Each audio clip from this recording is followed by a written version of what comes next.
You're fat, but it's not your fault.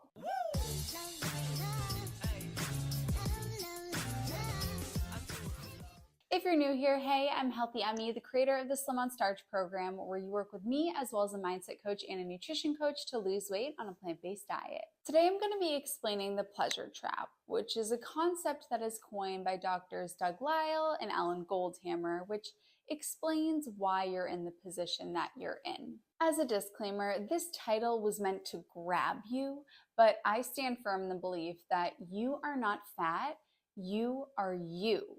I want to know you for your values and your personality. And if you have excess fat on your body that is impacting your quality of life, I want to help you with that. This is why I'm a weight loss specialist, to help improve your health so that you can live your highest quality of life. Now let's discuss the pleasure trap. We often forget that as humans, we are animals. We are. Sure, we're higher level thinking animals, but the fact still remains that we are animals and we do animal-like things.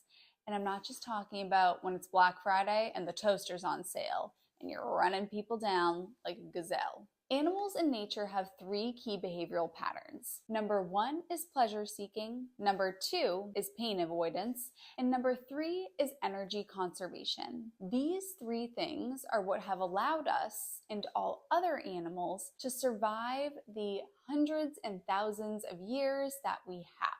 Let me give you some examples to help you understand how these three things have allowed us to survive.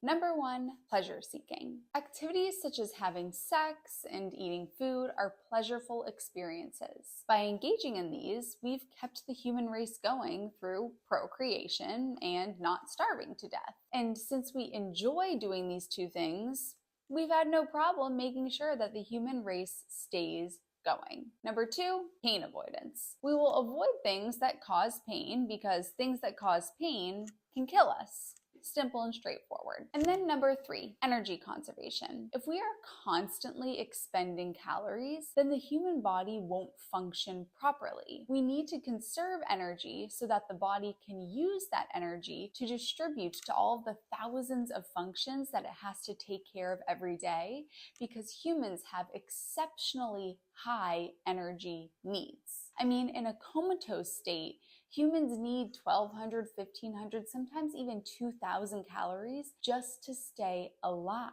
So we need energy and can't be expending it willy-nilly. So these three behavioral patterns are what keep animals alive. And you can see it in other animals too.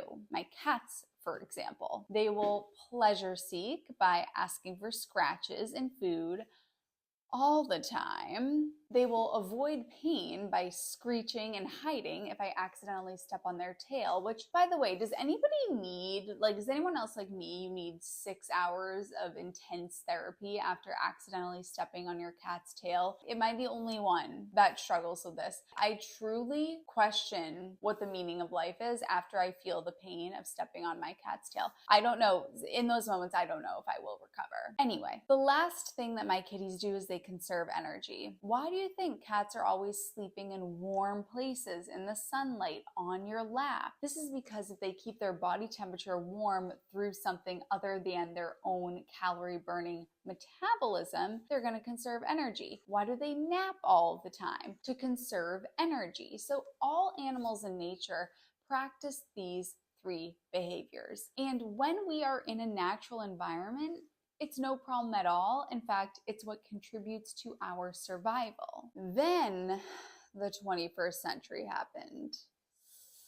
And then it all went downhill. Let me explain. In the 21st century, we pretty much have the same brain that our ancient ancestors did 100,000 years ago. So our modern brains developed during a time of food scarcity. Now, the three things that I just talked about served our ancient ancestors very well, but in the 21st century, they're not going to do so well. The pleasure seeking was great during the Stone Age because we found food and procreated. Pain avoidance served us well as cave people because it kept us from being eaten by wild animals, which I can imagine is a quite painful experience. And then energy conservation served us well because we were living in a time of food scarcity and we didn't have food all the time. So we couldn't be running around burning all of these calories if we didn't have enough food to help us live. We would have starved to death if we didn't conserve energy naturally. So it was all jolly and great for the ancient ancestors of ours. And then, like I said, the 21st century happened. Now, remember, I noted that we pretty much have the same brain that we did 100,000 years ago. So imagine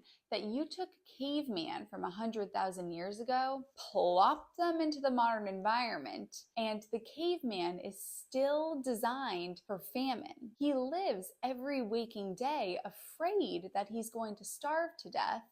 And then you put him in this environment with Doritos and pizzas and cakes and cookies, and not just one bag of Doritos or one slice of pizza or one slice of cake or one cookie, aisles and aisles and aisles and aisles of these foods. So what's the caveman going to do? He's going to get oogly googly eyed and say, "Oh my God, I've found the Holy Land. I need to eat all of this food right now because I don't know when this is all going to be gone." You see, our ancient ancestors lived in a time of feast and famine. So when there was a feast, they ate, because there was going to be a famine right around the corner. Our ancient ancestors are designed to eat, eat, eat, eat, eat, and feast when that feast was around. Well, guess what? In the 21st century, we're living in an ever-present feast, and we still have the brain of a caveman who thinks that there's a famine right around the corner. So this is why we just can't resist the junk food. You might think that there's something wrong with you if you can't resist the junk food, but in reality, your biology is working perfectly if you can't resist the junk food. That's how humans, and all animals for that matter, are designed. In fact,